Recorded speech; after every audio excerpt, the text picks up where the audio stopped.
O título da nossa mensagem é Vivendo com Sabedoria e o texto bíblico nós acabamos de ler, Efésios, capítulo 5, versículos do 15 ao 21.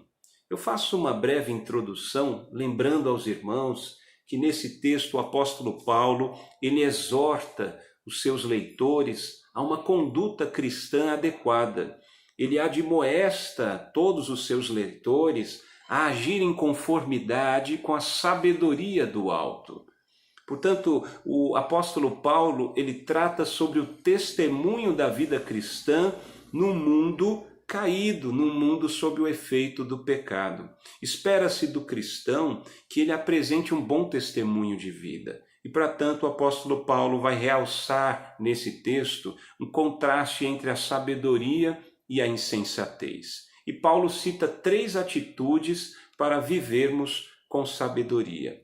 A primeira atitude está no versículo 16, aproveitar ao máximo cada oportunidade. Outra tradução da Bíblia aparece a expressão remir o tempo, isto é, resgatar o tempo, a época, os dias em que vivemos. E o apóstolo Paulo, ele apresenta o motivo pelo qual devemos remir o tempo, ou aproveitar ao máximo cada oportunidade. É porque os dias são maus. Nós vivemos num mundo sujeito à ação ou à influência de Satanás, que é o nosso adversário, o diabo, que é o nosso opositor, o inimigo de nossas almas. O diabo e seus anjos maus, seu séquito, os demônios, o mundo que está sob o poder do pecado, um mundo em absoluta rebelião contra Deus. Por isso os dias são maus. Então, desde a queda registrada lá no texto bíblico de Gênesis, capítulo 3, quando Adão, que era o representante da raça humana, ele desobedece a Deus. É como se Adão houvesse dado o passaporte para que Satanás e o pecado entrassem no mundo. E o que vem sendo arrastado junto com o diabo e com o pecado no mundo em que vivemos depois da queda? Veio o sofrimento, vem a dor, veio a ansiedade, a tristeza, o medo, as dúvidas, vieram trevas, vieram doenças, tragédias, veio a morte. Então, estes são dias maus. A nossa vida ela é muito breve e ela é muito frágil. E ela é acompanhada por esses momentos de dificuldade, momentos de aflição. Então, remir o tempo envolve uma vida com sabedoria. E essa vida com sabedoria, ela ocorre através da prática do bem. Como é que podemos praticar o bem? Primeiro, com relação a Deus, nós devemos adorar ao Senhor. Nós devemos fazer tudo para a glória de Deus. Nós também podemos praticar o bem através da evangelização mundial. O homem sem Deus é um homem sem Cristo, é um homem perdido, como cego, nu, é um pecador condenado eternamente. O homem precisa de Cristo, porque senão ele não vai se reconciliar com Deus. Então, levar o Evangelho, as boas novas da salvação em Cristo Jesus, é uma das expressões da prática do bem. Nós também podemos levar a edificação para o seu irmão em Cristo, a edificação para as pessoas que estão fora da comunhão da igreja também. Vivemos num mundo que jaz do maligno, um mundo envolvido por trevas. As pessoas estão acostumadas com más notícias, com tragédias, com doenças, com mortes. São muitos os portadores das más notícias, mas nós que vivemos com sabedoria, nós que somos filhos e filhas de Deus, nós devemos ser mensageiros da paz, devemos ser mensageiros da esperança, devemos ser pacificadores, porque nós conhecemos a palavra de Deus, nós conhecemos as promessas do Senhor, e isso são palavras de vida, palavras de fé e palavras de esperança que têm o intuito, podem de fato edificar vidas. E nós também podemos ajudar os necessitados, seja entregando alimento àquele que tem fome, roupas àquele que não tem, está passando frio, dificuldades, facilitando a vida daquele que precisa de uma oportunidade de emprego. Sempre que temos as oportunidades para ajudar os necessitados, algo que sempre aparece na palavra de Deus como mandamento ao povo de Deus. No Antigo Testamento, a menção era aos órfãos, viúvas e estrangeiros, e o princípio permanece. Esses eram os necessitados daquela época.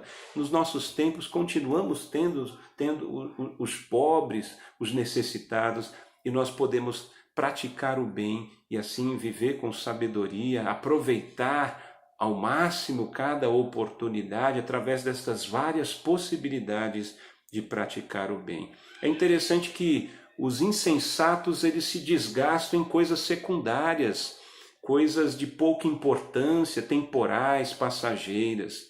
Então, embora exista um espaço para que você procure um bom alimento, uma boa roupa, o seu trabalho, você procure crescer intelectualmente, há espaço para tudo isso é genuíno e legítimo, mas isso não deve ser a prioridade da sua vida. A prioridade daquele que vive com sabedoria é buscar o reino de Deus e a sua justiça.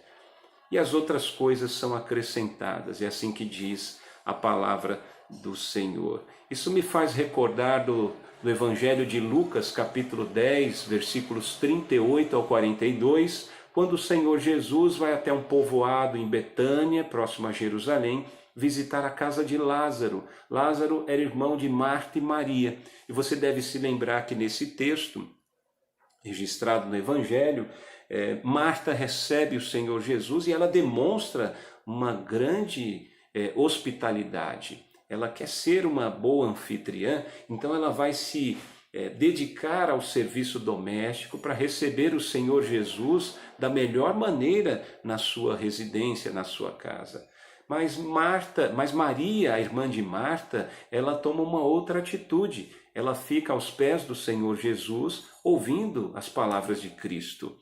E é interessante que Marta, embora ela tinha boa intenção, ela queria demonstrar a hospitalidade, queria receber Jesus da melhor maneira possível no seu lar, ela na verdade acabou se desgastando em coisas secundárias. Isso gerou ansiedade, preocupação, inquietação, irritação, a ponto de Marta repreender e dar ordens ao próprio Senhor Jesus.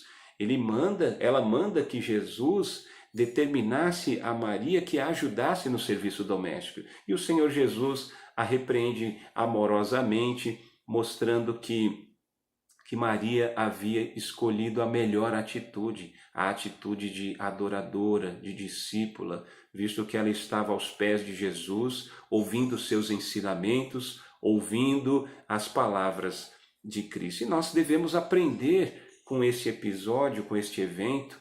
Sim, nós devemos nos dedicar às tarefas da nossa vida terrena, às coisas desta vida terrena, mas a prioridade número 1 em nossas vidas devem ser as coisas espirituais, deve ser a adoração, o louvor, deve ser buscar a face do nosso Deus e ouvir a sua palavra. Eu lembro-me de que todos nós passamos por tempestades na vida. Jesus disse: no mundo tereis aflições, mas tende bom ânimo, eu venci o mundo. Eu e você, nós passamos por lutas, nós passamos por pântanos, momentos, parece não haver mais dias ensolarados, mas somente nuvens negras sobre as nossas vidas. Mas, irmãos, tem algo que traz conforto ao nosso coração. Quando nós olhamos os textos bíblicos, quando nós lemos a respeito da vida e da obra de Jesus Cristo, você deve se recordar, por exemplo, em Mateus 8, 23 ao 27, quando Jesus e seus discípulos estão a bordo de uma pequena embarcação atravessando o mar da Galileia, e em dado momento começa uma tempestade, os ventos e as águas dão a impressão que aquele barquinho ele vai afundar e talvez algumas vidas ali pereceriam. E os discípulos ficam desesperados enquanto, repito, Jesus estava dormindo. Então os discípulos vão lá: Senhor, Senhor, não te importa que pereçamos? Jesus ele desperta de seu sono, ele repreende a tempestade e se faz bonança. Semelhantemente, eu creio que o Senhor Jesus, ele que tem infinito poder, sabedoria e bondade, ele pode também repreender as tempestades da vida. Ele pode repreender essa tormenta na sua alma. O Senhor Jesus, ele pode fazer a tempestade, transformá-la em bonança, trazer paz e sossego à sua alma. Então, isto deve estar muito latente em seu coração. Jesus, ele tem poder para repreender as tempestades, inclusive as tempestades da vida. Confie no Senhor Jesus. Procure o Senhor.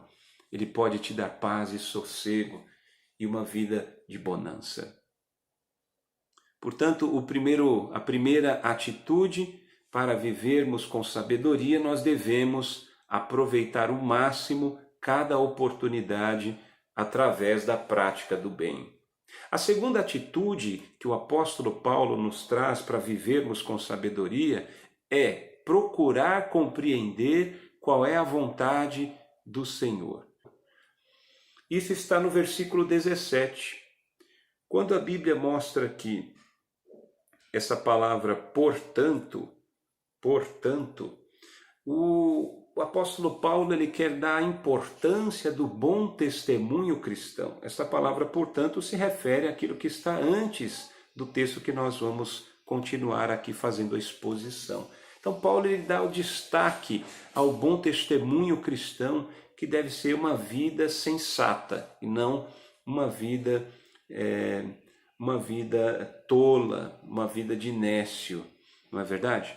O homem sensato e sábio, ele procura compreender qual é a vontade do Senhor. E a vontade do Senhor é exatamente o que Deus requer de nós, como seus filhos e como adoradores. O sábio, ele procura conhecer e praticar a vontade do Senhor desde o momento em que é regenerado, desde o momento em que ele nasce do alto, ele nasce do Espírito, pelo poder do Espírito Santo. E ele também procura, a partir de sua conversão, quando há um arrependimento sincero, uma transformação radical de sua vida, pelo mover do Espírito no seu ser, e também quando ele confia, ele crê em Jesus Cristo como seu único e suficiente Senhor e Salvador.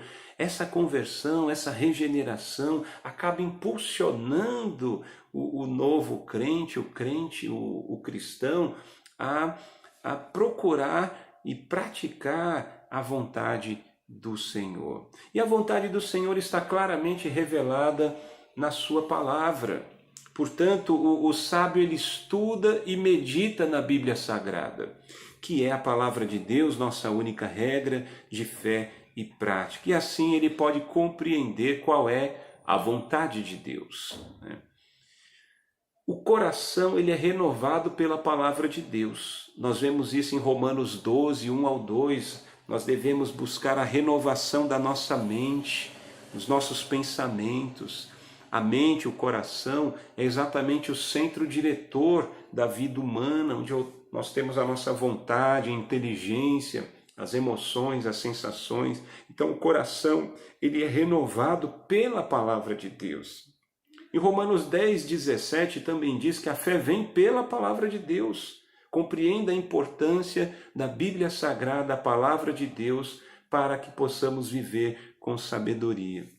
Conhecer a vontade de Deus leva ao conhecimento do próprio Deus, da sua natureza, da sua essência, leva ao conhecimento das perfeições eternas, seus atributos divinos, né? E leva também a uma vida de sabedoria. E o temor do Senhor é o princípio da sabedoria, conforme Provérbios 9:10. Veja que tudo isso está ligado. Então você nasce de novo, recebe vida espiritual, você começa a amar a palavra de Deus, guardá-la em seu coração, você não quer mais pecar contra Deus. Então isso vai desenvolvendo em seu coração o temor piedoso, um temor santo, temor não no sentido de medo, mas temor no sentido de reverência, temor no sentido de respeito, de confiança em Deus. Quando você conhece os atributos de Deus, sua natureza, sua essência, Ele é o Deus soberano, Ele é o Deus todo-poderoso, Ele é Espírito infinito, eterno, Ele é imutável no seu ser, sabedoria, no seu poder, santidade, justiça, bondade e verdade. Deus é infinito em poder, em sabedoria, em bondade. Você conhece esse Deus, então você começa a temê-lo, você começa a respeitá-lo, a confiar nele, a esperar somente no Senhor. E esse temor piedoso também leva a uma obediência, a total resignação, uma submissão total a Deus. Se você está diante desse Deus todo-poderoso, desse Deus soberano, a única atitude que lhe compete é exatamente além do temor piedoso, essa obediência e submissão total. Mas alguém poderia perguntar a respeito da vontade específica de Deus para determinadas áreas da vida. E eu quero exemplificar. Muitas pessoas, seguidores de Cristo, pessoas que amam a Deus e sua palavra, procuram descobrir qual é a vontade de Deus para o casamento, qual a faculdade que a pessoa deve cursar, qual a profissão que ela deve seguir, qual é a cidade onde ela deve morar, a igreja onde deve congregar. E tantos outros questionamentos bastante pertinentes. E a pessoa que ama a Deus, ela quer estar no centro da vontade de Deus. Ela procura saber a vontade de Deus. Só que a Bíblia Sagrada, embora ela tenha tudo o que necessitamos para a vida e piedade, conforme 2 Pedro 1,3, a Bíblia traga tudo a respeito do caminho da salvação, a Bíblia não mostra para nós tudo aquilo que gostaríamos de compreender, tudo aquilo que gostaríamos de saber. Portanto, nestas questões específicas, conforme esses exemplos que eu citei, nós temos alguns princípios, valores bíblicos que devem nortear as nossas decisões, as nossas escolhas. Se você não peca contra Deus, se você não viola os mandamentos do Senhor, você pode ainda ouvir o conselho, muitos conselhos de pessoas sábias que dão bom testemunho de vida cristã e são mais experimentadas. E se você não peca, você pode ter tranquilidade no seu coração, você não precisa ficar ansioso se isto é ou não da vontade do Senhor. Portanto, para vivermos em sabedoria, devemos procurar compreender e praticar a vontade de Deus que é revelada nas Escrituras Sagradas. E, finalmente, a terceira atitude que o apóstolo Paulo nos traz a respeito de como podemos viver com sabedoria é buscar a plenitude do Espírito Santo. Isso está lá no versículo 18. O texto começa dizendo: não se embriaguem com vinho que leva à libertinagem.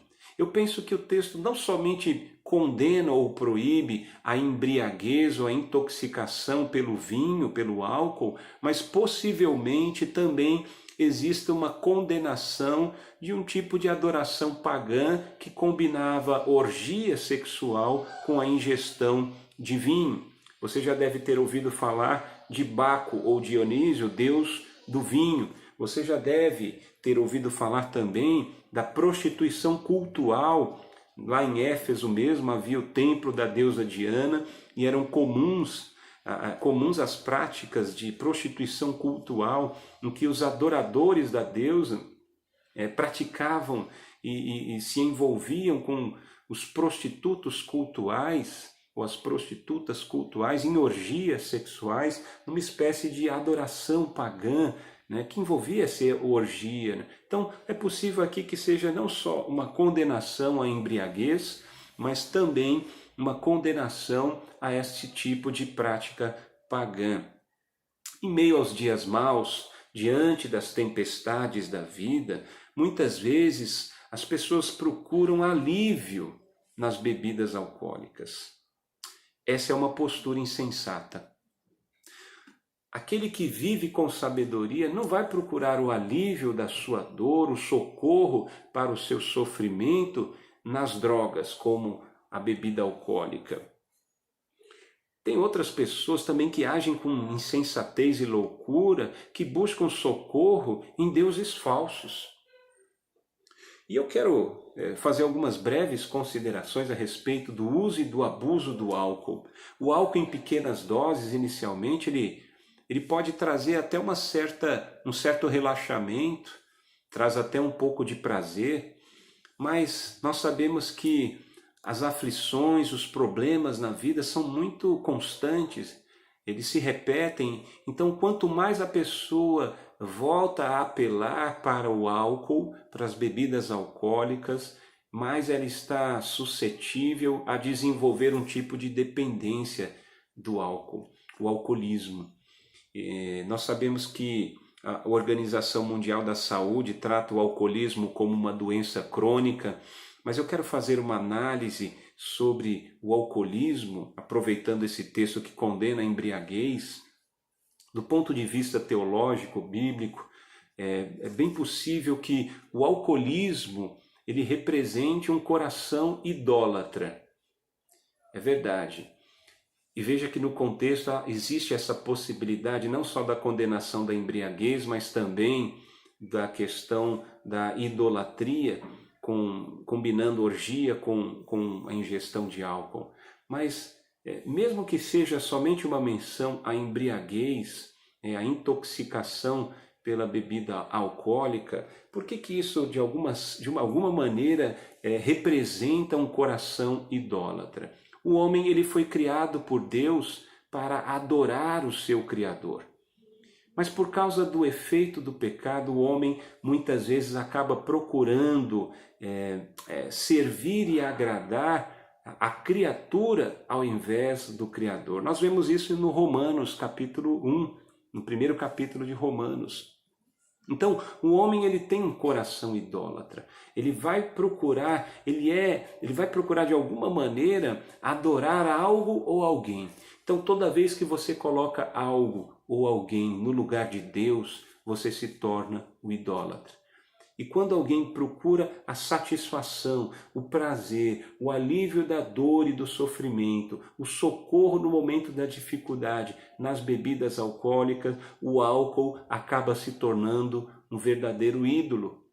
Daí é a manifestação, o alcoolismo é a manifestação de um coração idólatra. É uma situação muito grave, a pessoa precisa de ajuda multidisciplinar, mas do ponto de vista espiritual, assim um desvio de caráter que necessita da ação do Espírito Santo para que haja uma vida transformada. E isso não afasta os cuidados médicos, os cuidados através até mesmo de medicamentos. Mas nós precisamos ter em mente a realidade do nosso coração pecaminoso, nosso coração idólatra. E o pior, a Bíblia diz que ninguém pode servir a dois senhores. Ou alguém vai servir e agradar a Deus, isso é viver com sabedoria, ou alguém vai servir e agradar a si mesmo.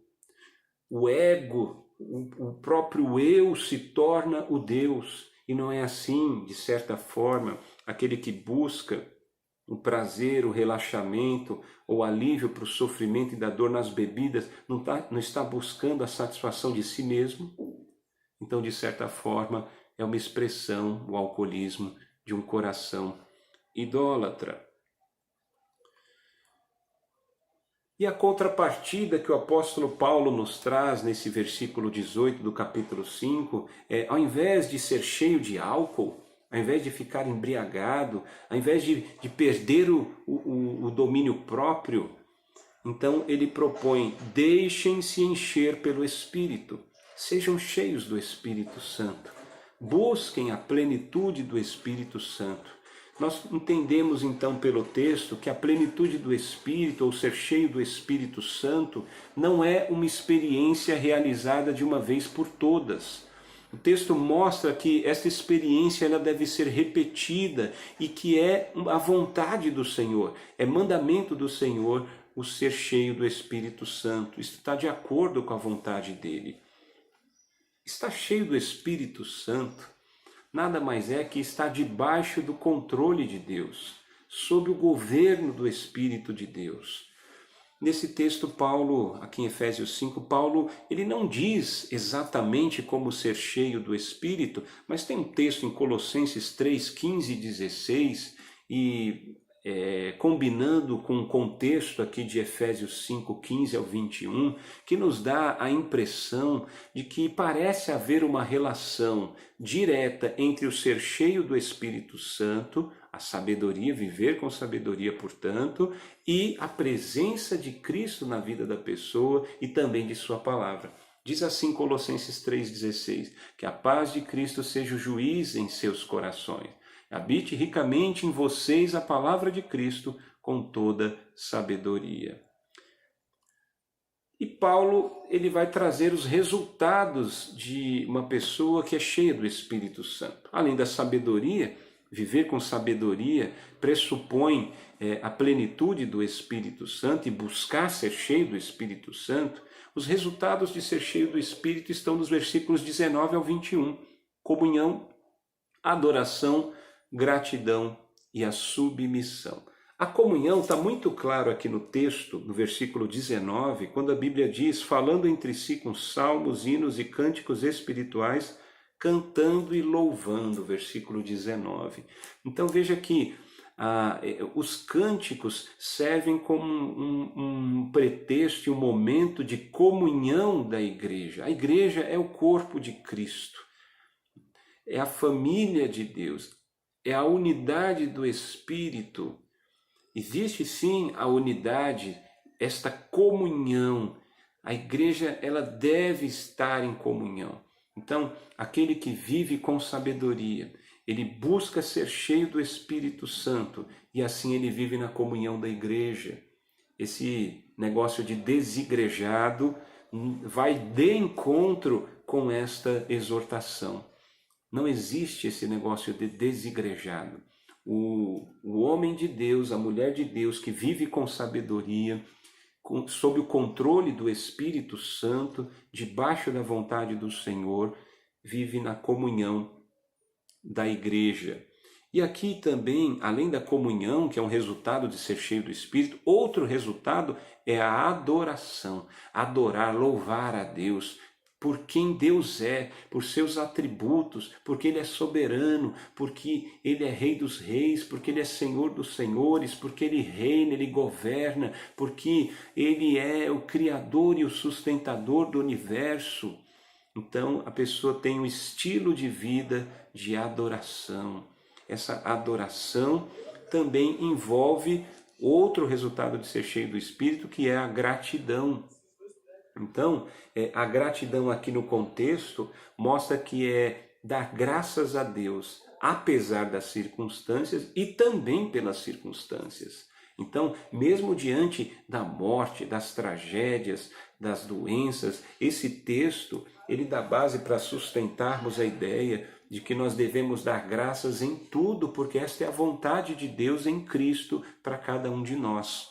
E além da comunhão, a adoração, a gratidão, nós temos também a submissão por temor a Cristo. Esse tema vai ser mais desenvolvido dos versículos 22 até o capítulo 6, versículo 9, quando o apóstolo Paulo vai falar da submissão da esposa ao marido, dos filhos aos pais e dos servos aos senhores. A submissão é uma manifestação, é uma expressão de que a pessoa vive com sabedoria, de que ela está cheia do Espírito Santo. E tem algo que chama bastante atenção, quando aqui no versículo 20, o apóstolo Paulo fala dando graças constantemente a Deus Pai. Irmãos, quando aparece a palavra Pai, essa paternidade na relação entre Deus e os seus filhos por meio de Cristo Jesus, isto revela o cuidado e a bondade de Deus. O cuidado e a bondade de Deus. Para vivermos com sabedoria devemos buscar a plenitude do Espírito Santo, a fim de que Deus controle todas as áreas de nossas vidas, então possamos viver na comunhão da igreja, com estilo de vida de adoração, gratidão e submissão por temor a Cristo. E eu concluo fazendo um resumo de tudo que nós aprendemos, todas as atitudes daquele que quer viver com sabedoria. Para vivermos com sabedoria, nós devemos aproveitar o máximo cada oportunidade através da prática do bem. Você se lembra lá, adoração, evangelização e também a edificação e ajuda aos necessitados. Nós devemos procurar compreender e praticar a vontade do Senhor que está revelada nas Escrituras Sagradas, na Bíblia Sagrada, a Palavra de Deus. E por fim, para vivermos com sabedoria, devemos buscar a plenitude do Espírito Santo, buscar ser cheios do Espírito Santo, a fim de que Deus controle nossas vidas e possamos então viver na comunhão da igreja, com estilo de vida de adoração, louvor, gratidão e submissão por temor a Cristo. Amém? Nosso Deus e nosso Pai, muito obrigado por Tua palavra, te agradecemos por este ensinamento, te agradecemos pelo privilégio que temos de podermos buscar a Tua direção, ouvir a Tua voz.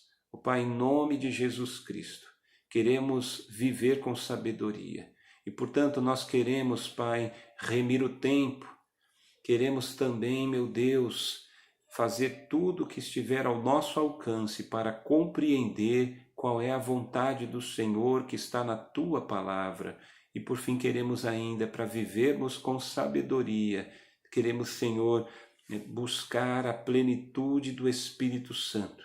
Queremos ser cheios do Espírito para vivermos sob o controle, debaixo do governo do Senhor, e tudo isso para a honra e glória do Teu santo nome. Muito obrigado, te agradecemos em nome de Jesus. Amém.